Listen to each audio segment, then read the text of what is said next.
Hey, what's up? In this video, I wanted to do an in-depth, thorough analysis of the industry's leading poles and a few others for competitive analysis.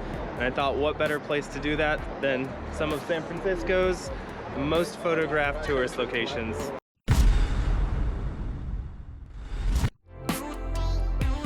There are so many different poles and selfie sticks out there. It can be confusing and overwhelming when trying to choose the right one for your application. The pole promotes a good, clean stitch. Now, this video that you're watching is the second video in a two-part series. The first video focuses on how to obtain that clean stitch and mounting best practices to get that seamless stitch line. I wanted to make a technical note that in a lot of these examples, the pole will be erased. At this point, I'm looking at how clean the stitch is at my hand or where the pole is being handheld. Again, we are looking for the best possible stitch.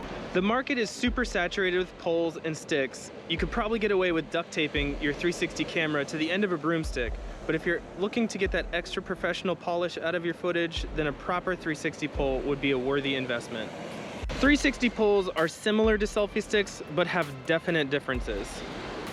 If you are into facing the camera back at you to take a selfie, this information may not apply to you.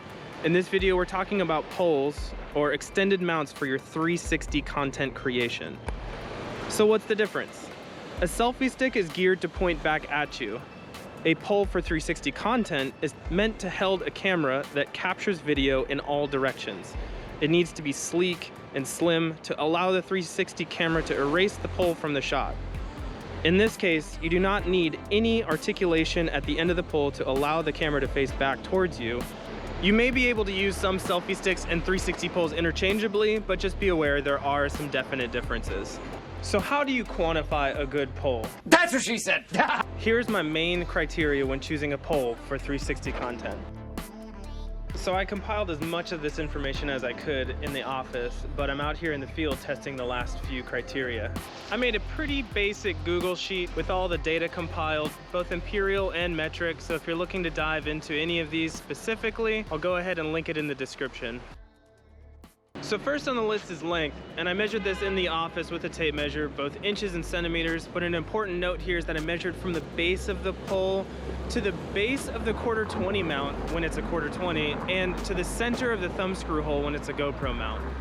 So for portability or collapse length, same rules apply. I measured these in the office and measured to that same tip destination. Now when measuring how slim and slender these things are, I used a micrometer and measured the base and the tip, but before you get to the tip of the GoPro mount. All right, so moving down the list, the next is the tip type. You know, is it a 1/4 standard tripod tip? Is it the GoPro fingers, or is it the GoPro quick release buckle? And a quick little subcategory on the tip is it zeroed? Is the nadir directly above the center of the tube of the pole? I cover this topic a lot more in that first video that I created. Next on the list is locking mechanism type. You know, what type of locking mechanism does it have to contribute to how sleek that pole is? So after knocking out the first few in the office, I'm gonna go ahead and tackle the rest of the tests out here in the field.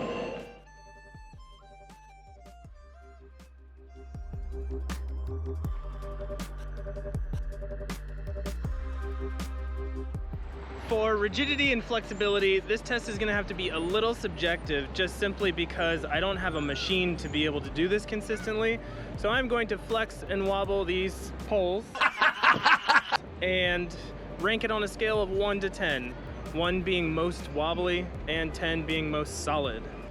So if you're looking at that spreadsheet that I created, I wanted to make some comments about the price. And there are a few that no longer exist because it was a Kickstarter project, or you have to machine or find somebody to machine them yourself, or they simply don't exist or aren't available for purchase anymore. A good, important finding that I'd like to call out is that if you're not looking at the nadir in your shot and you're basically pointing your 360 camera at other subject matter, it might be within your best interest to buy one of the cheaper poles. There are incredibly good poles out there for a cheap price. So if you download my spreadsheet, you can actually go and filter any of the categories so you can rank them first to last in any style that you want. I would like to go down the actual stitch quality category one by one. You can bring this footage into GoPro Player if you like and follow along side by side. The last little technical side note is that all of the examples will be showing the poles at their fully extended length. Alright, so the first example is the GoPro quick release buckle, and I'm going to give this a 1 out of 10 stitch quality, simply because it doesn't satisfy that minimum stitch distance, and you can see how off the stitch is on my hand. Now for the examples moving forward, be sure you're looking at my hand to understand where the pole is coming from and where that nadir is. A lot of these poles will be erased in the shot. This is the narwhal. I've used this in the past for helmet mounting. They are basically erector set style extension pieces. It gets a 6 out of 10 stitch quality because it's coming up on being too short to satisfy the camera's minimum stitch distance requirement, which I've done some research and some videos that I'll link below. The next is the SHUR-LINE painter's pole, and I don't even give this a score just because the pole is in the shot and it's basically unusable. It's more of just an example to show you how not to mount your camera. The next is the GoPole clear pole, and I'm going to give this a 3 out of 10 because you can see how off the nadir is. It gets about half that pole in the shot. Next is the Feisol carbon pole. I'm going to also give this a 3 out of 10 simply because it's such a large circumference and diameter at the base. It really does affect the shot. You can see how offset it is. So this next example is the GoPro El Grande with the quick release buckle. It gets a 1 out of 10 for being able to see the quick release in the shot. So the GoPro 3-way scores a 2 out of 10 for 360 stitch quality, but an important note here is that if you're ever traveling and only able to take one mount with you, this doubles as an incredible selfie stick that articulates so that you don't have to get the mount in your shot when shooting selfie or vlog. So if you pop your Max into hero mode and shooting Max Super View, this mount is incredibly useful for that. Here's an example. So now we're getting into the good nadirs. The KillerShot Go scores a 5 out of 10. It is the longest in the category for extended length poles, so if you have a specific use case that requires a long pole, this would be the best option. Alright, so the GoPro Shorty. This thing is pretty awesome. It's super short, doesn't really satisfy that stitch distance, so I give it a 2 out of 10. It's extremely portable and convenient though, so that's a plus. Alright, forgive me, I can't pronounce this, but the VVHOOY. This is your classic selfie stick that you can buy at any gas station. There's actually one at the beginning of this video at the Golden Gate Bridge. Surprisingly, this is a pretty decent mount if you line it up perfectly for 360 content. The dignity factor isn't there quite a bit, but it is a sneaker in the category. Alright, so this is where things get interesting. The next is the GoPro Max Grip. And I give this a 4 out of 10 because to me the stitch really isn't there quite perfectly. Think of the Feisol, the big carbon fiber pole, meets the narwhal where it's kind of too short or in that minimum stitch distance for fusion but not for max category. But it also has the GoPro warranty working for it. You know, God forbid if you were to lose the camera because the mount broke, that might be something GoPro covers under warranty. But if you're using a third-party product with your GoPro camera and this breaks, forget about it. All right, so the 270 Pro Classic. I give this a 6 out of 10, mainly because it's pretty wobbly, you know, it's pretty flexible, not super rigid, and then nadir is ever so slightly off.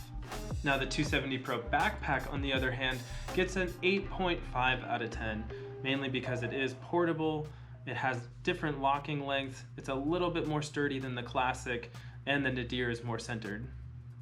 Next is the TELESIN, which is a direct competitor to the 270 Pro Classic and Backpack. Now this gets a 4 out of 10 simply because it is extremely wobbly, and something that I noticed out in the field is when you're holding it straight up and the camera is resting on the weight of the pole, it seems to do a good job erasing the pole, but when you lean it to the side and have the pole horizontal, gravity takes its toll and starts to bend the pole, and you can start to see the pole in the shot.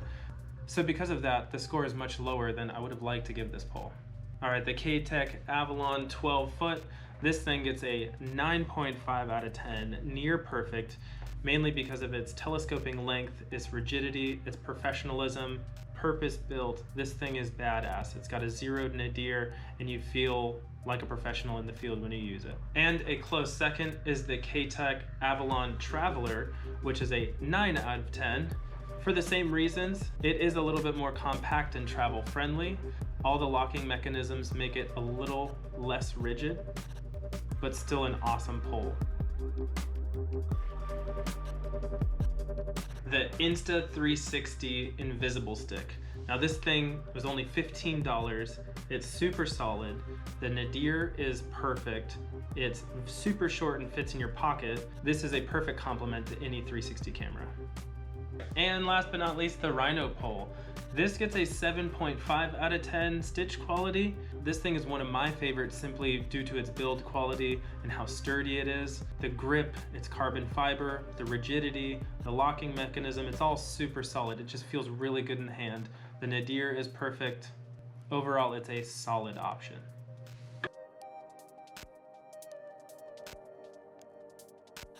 So again, that spreadsheet is available for download if you'd like to go and analyze further. I went ahead and color-coded the winners of each category to make it easier to find.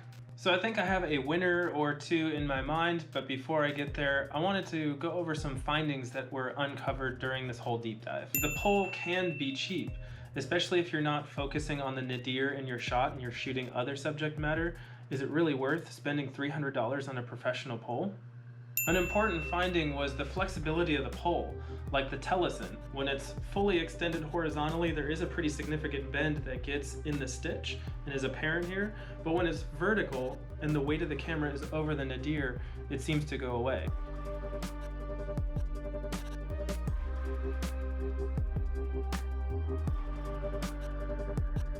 I want to start with what I don't recommend, and that's anything with a no in the perfect nadir category. If it doesn't have a perfect nadir, I'm not going to recommend it to you. Secondly, anything that has a wobble factor higher than 5 out of 10, it's got to be a pretty rigid pole for me to recommend it to you.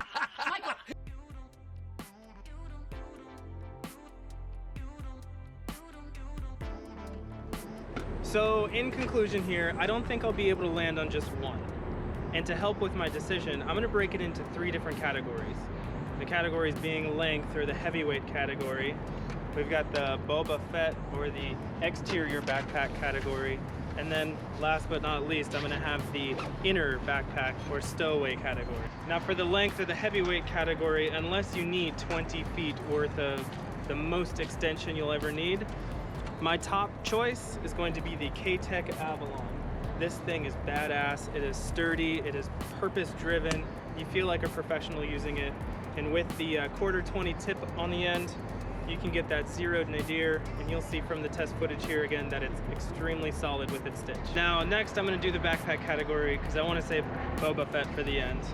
And there's plenty of good choices here, including the Max Grip, which is a close runner-up. My choice here is the Insta360 Invisible Stick. This thing is just purpose-built, ¼ nadir right on the top, very sleek and slim and rigid. This thing is super small when it folds and compacts.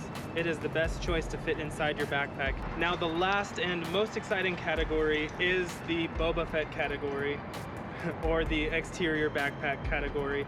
And for me it was between the Rhino Pole EXT or Rhino Pole extension or the 270 Pro backpack.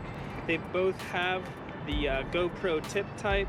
Even though the Rhino Pole EXT has a twist lock mechanism and the 270 Pro backpack has a friction lock mechanism, I think I'm actually going to choose Rhino.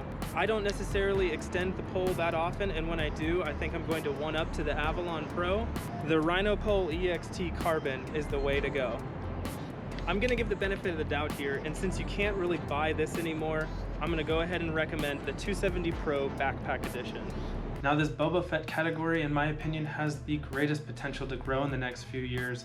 With the popularity of 360 cameras on the rise, I'd like to give 2 honorable mentions. One of them is to this VVHOOY. It kind of snuck up on me, and for being a gas station selfie stick, the stitch quality is actually pretty good. The portability and the price is right there, but if you have a few extra dollars and are willing to pay the $15, I would definitely upgrade to the Insta360. Now you can't get this at a gas station, but it's definitely worth the investment. It's on Amazon. You'll get it in 2 days if you have Prime. Another honorable mention is the GoPro 3-way mount. For the same reasons I mentioned before, if you're traveling and only able to bring one mount, this not only does decent for 360 content, but also doubles as a great, selfie stick to get the pole out of the shot. And if you have any questions, or if you want to see any of these other poles that you have in mind tested, please shoot me a link and a comment. I'd be glad to put it to the test.